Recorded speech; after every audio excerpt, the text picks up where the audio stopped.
ายละเอียดก็คือการบรรเทาไปข้างต้นนั่นแหละหลายสิ่งหลายอย่างเกี่ยวกับสุพรรณวงศ์ก็เจ้าชายแดงขั้นสิเบิ่งแล้วก็แปลว่าก็คือคำสารภาพของคนนั่นแหละเป็นว่าคนตาบอดมันสิตายเป็นสารภาพออกมาเนี่ยก็บ่แปลกตัวเป็นอย่างเพราะว่าถือตัวมาเรื่อยๆเลยตาบอดตลอดลูกตัวเองถือขาตาก็เป็นนั่นคือการต้องสุขสายสังขีบันทึกไว้เนี่ยจอหูจอตาแบบทรมานอยู่ในเขตกองบัญชาการของคนเองใกล้ๆหันก็แม่นนั่นนะนายพันแก้วครับครับนายพันตีแนวเล่าครับลูกน้อง4-5 คนก็ใส่ปืนของอเมริกายิ่งจะหาเรื่องใส่ว่าเป็นอเมริกาเป็นผู้ฆ่านักสืบอเมริกาว่าซั่นเขาสิเข้าไปได้ยังไง3-4 กิโลเมตรอยู่ใกล้นะเขตกองบัญชาการของเจ้าอยู่ซ้ำเหนือมันบ่มีไผสิเข้าไปใกล้ได้ปานนั้นหรอกการต้องสุขสายสักขีนี่เห็นกับหูกับตาจึงบันทึกไว้ผู้จักเรื่องนี้ดีเพราะว่ามันอยู่ในคณะเขาเจ้าเลยต้นไปแต่ฝรั่งไปร่วมในกระบวนการแนวราหักษาแต่ผลสุดท้ายมากหลายสังคมนิยมก็ได้ถือไก่สอนเอาไปขาทั้งที่เป็นลูกหักไก่สอนเพราะอยากเปลี่ยนแปลงยังไงประเทศลาวนี่มีการเปลี่ยนแปลงหลังจากสหภาพโซเวียตล่มอันนี้ก็เป็น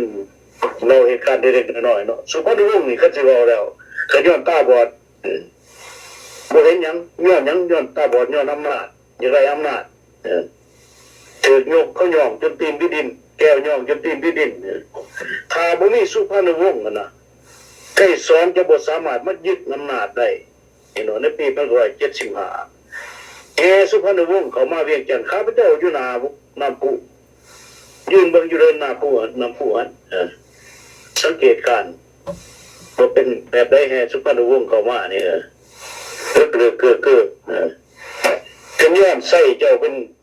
คนลาวนี่เสื้อพอคนลาวคิดว่าเสื้อเจ้าคือสิบ่หักหลังประเทศชาติคือสิบ่ทำลายประเทศชาติตนเองแต่มันบ่เป็นแบบนั้นแก้วซ่อนแผนอยู่ข้างหลัง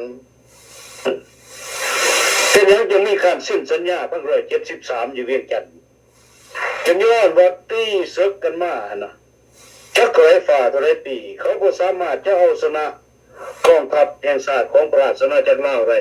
ทั้งที่แก้วมีทหารหลายที่สุดเพราะคนในเมืองหลายทหารก็หลายอาวุธจากจีนจากสหภาพโซเวียตในสมัยนั้นก็หลาย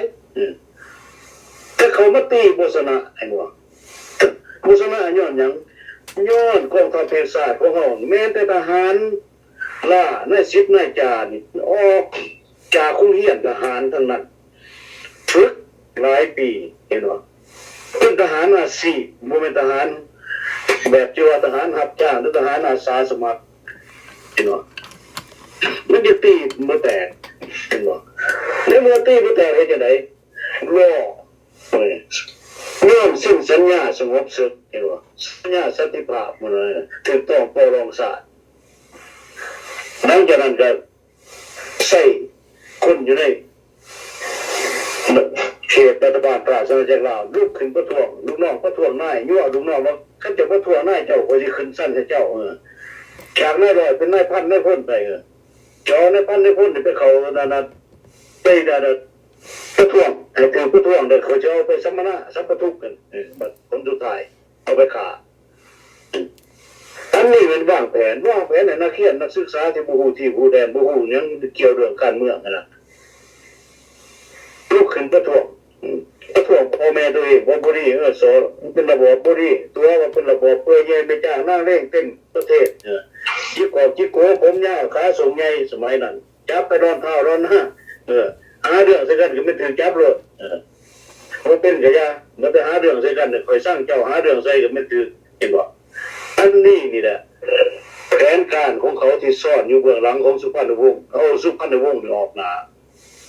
แต่เขาบ่สามารถจะเข้ามาได้เนี่ยท่านผู้ชมก็เคยสอนถ้าสุพรรณวงศ์หักศาสตร์แท้นะออกปากคำเดียวนะบ่ได้นี่แก้อยู่เบื้องหลังก็เด้อเคยสอนอยู่เบื้องหลังก็เด้อเห็นบ่มันเข้ามาเวียงจันทร์บ่ได้บ่สามารถจะยึดอำนาจได้แล้วประเทศชาติเฮาก็จะบ่ตกต่ำ แบบในปัจจุบันนี้บอกแต่ก็จะไม่ได้ขึ้นก็หมดแก้วเห็นบอกคือเราเห็นในปัจจุบันนี้แก้วเต็มบ้านแก้วเต็มเมืองในบัตรประชาชนลาวจากฮานอยผมว่าทั้งที่คนลาวอยู่ในประเทศตัวเองบ่มีเงินสิไปเฮ็ดบัตรประชาชนเห็นบ่ให้คือเดาพี่น้องถ้าบ่มีสุพรรณวงศ์นั้นประเทศชาติบ่ยิบหายคือในปัจจุบันนี้เดี๋ยวนี้ลูกเต้าลูกหลานลาวเฮานะถือขาถือขายเห็นบ่จากหมวดฆ่ามนุษย์ทุกสิ่งทุกอย่างอึดๆอยากอยู่แบบอึดแบบอยากย้อนหยังเป็นย้อนแก้วเขาทำลายศาสตร์เฮานี่แหละเขาใส่ไปก็ใส่พรรคประชาชนปฏิวัติที่เคยสอนเป็นหัวหน้ามาตั้งปี1975มานี่แหละจนฮอดปัจจุบันนี้เขายังดำเนินการทำลายศาสตร์ลาวทำลายคนลาวเฮาลูกหลานลาวหนีไปเมืองไทยไปเฮ็ดหาการย้อนหยังย้อนเขาบอกให้หมดที่ว่าพวกที่ปกครองประเทศในปัจจุบันนี้นะบ่ให้สร้างให้เวียกเฮ็ดงานทำบ่ให้เงินเดือนให้คุมอยู่คุมกินเห็นบ่อันนี้นี่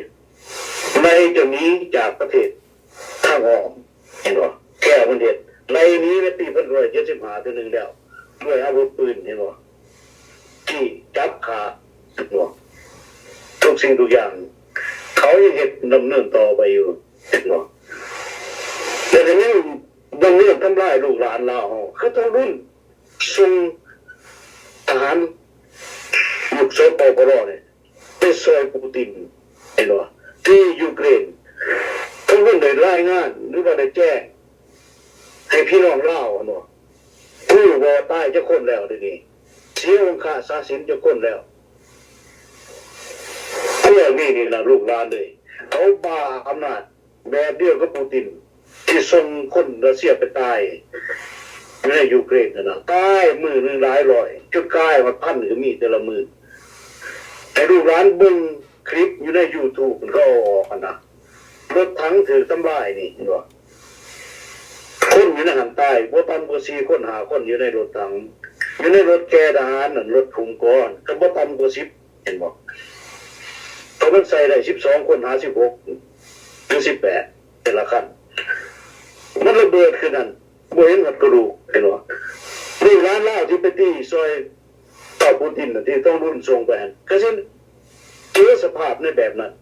เห็นบ่อันนี้เนี่ยลูกหลานเราควรคิดควรกินต้องว่าเดี๋ยวนี้ผู้ปกครองศาสตร์เฮามันเป็นคนเฮาหรือบ่มันเป็นคนที่รักศาสตร์แพงเสือหรือบ่เห็นบ่เขาตัวเนี่ยการทำการเฮียนเขาก็ตัวอยู่แล้วว่าผู้ให้ผู้ที่บ่ฮู้ที่มันครูนำแม่นบ่เข้าใจในเรื่องการศึกษาก็ได้บ่ฮู้ว่าเขาตัวข้าพเจ้าได้เคยพบพ่อนี่ครูจากปากของอดีตของผู้นำอิสระและผู้นำแนวเราหักษาเป็นส่วนข้าพเจ้าโตในปี1975บอกซื้อเพิ่นก็ได้เพิ่นเสียไปแล้วอยู่ลุงศรีใสก็ข้าพเจ้าเป็นหมู่เพื่อนกับลูกเพิ่นแต่เพิ่นก็รู้ว่าข้าพเจ้านี้ศึกษาหาเรียนด้านไหนเพิ่นจะโอ้ร่มเรื่องนี้ตอนเป็นส่วนต้นเป็นขึ้นไปหาสุพรรณวงศ์แล้วเป็นลงมาแล้วลงมาเวียงจันทน์มาพอผู้ขาเพิ่นก็บอกว่าลูกหลานเลยว่าซั่นเฮานี้ต่อว่าซั่นผู้ขาได้ถามเฮาเป็นหยังบ่จุดสัญญาลูกให้เขาให้เบิ่งก่อนนะก็ดอก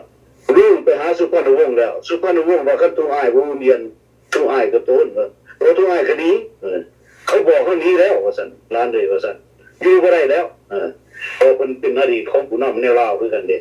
แนวลาวหักษาอันนี้เป็นจะรู้ว่าต้นนั้นรู้เรื่องเล่าหลายกว่าที่เขารู้ในสมัยนั้น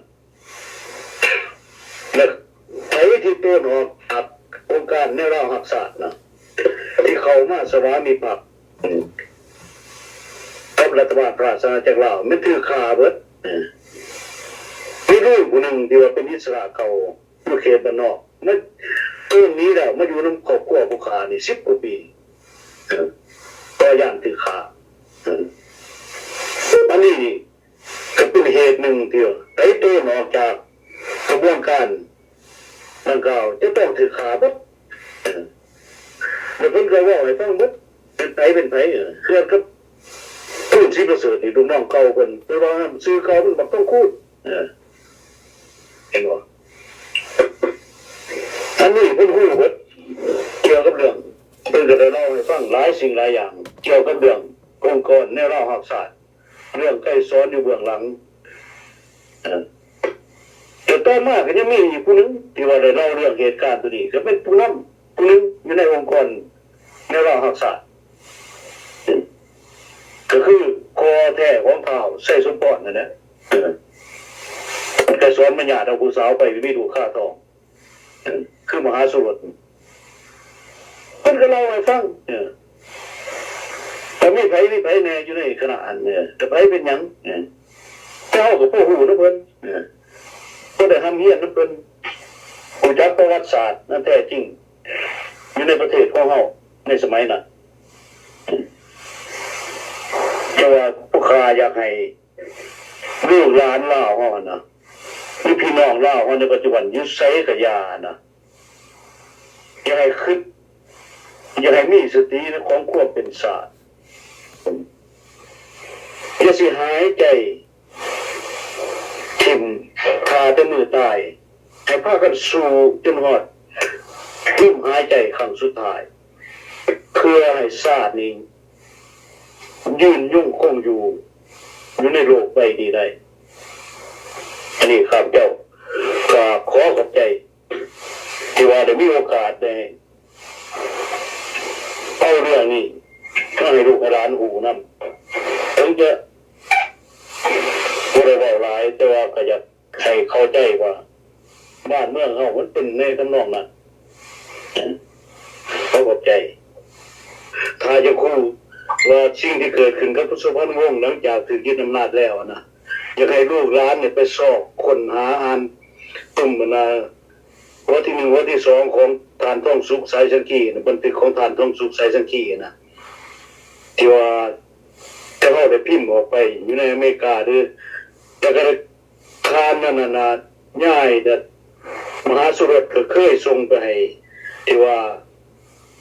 หมดที่ว่าอยู่ในสปปรลุงคำไตนะตุ่มหัวนั่นลุงคำไตยอมรับว่านี่เป็นความจริงว่าซั่นเพราะว่าสิ่งที่ใครสอนเฮ็ดกับสุพรรณวงศ์นะหมายสำคนตายแล้วใครสิเข้าไปพบกับบ่ได้และคณะกรรมการศูนย์กลางพรรคมื้อนั้นกรมการเมืองนี่สิเข้าไปพบสุพรรณวงศ์นี่บ่ได้เด็ดขาดต้องหาเรื่องเสียโดดอันนี้นี่แหละอยากให้ลูกหลานรู้จัก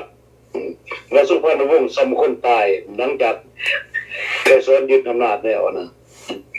ไกรสอนได้อำนาจอยู่ในสปปรแล้วอันนี้แหละเขาจึงเห็นว่าความที่ว่าบ่จบบ่งามที่เกิดขึ้นกับบ้านเฮาจากน้ำมือของสุพรรณวงศ์นะผลสุดท้ายสุพรรณวงศ์ก็ได้รับกรรมเองเห็นบ่แต่ว่า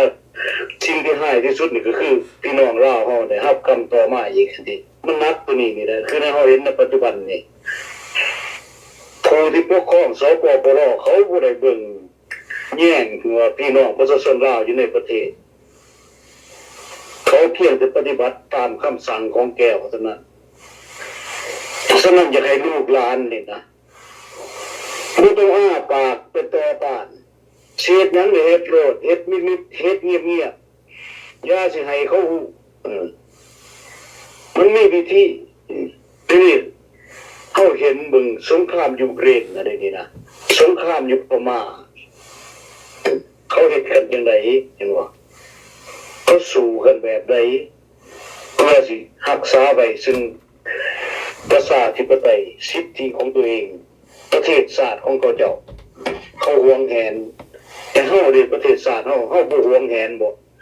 เขาใส่แก้วเขามาเหยียบหน้าอยู่คือทุกมื้อนี่บ่แต่ต่างชาติเขามามีสิทธิ์มีอำนาจอยู่ในประเทศเฮาบ่เฮาเป็นคนเจ้าของประเทศแท้ๆตอนนั้นยังให้พรรคนี่มาตัวอยู่อีกว่าคนลาวนี่เผ่าลาวว่าซั่นมันจะเป็นเผ่าจังได๋มันชาติลาวประเทศลาวมันจะเป็นเผ่าจังได๋ยังบ่เข้าใจว่าคำศัพท์ที่พวกเขาใส่หลอกต้มตัวเองอันนี้เดี๋ยวจะให้ลูกหลานพากันตื่น คือผู้ขาบอกสู้ใครสู้เงียบๆบ่ต้องไปอาปากให้เขาเอาไปขาบ่ต้องออกปากมาต่อต้านบ่ต้องออกปากให้เขารู้เฮ็ดก็ต้องเฮ็ดแบบเงียบๆนั่นนี่แหละอยากให้ลูกหลานรู้เขาเข้าใจ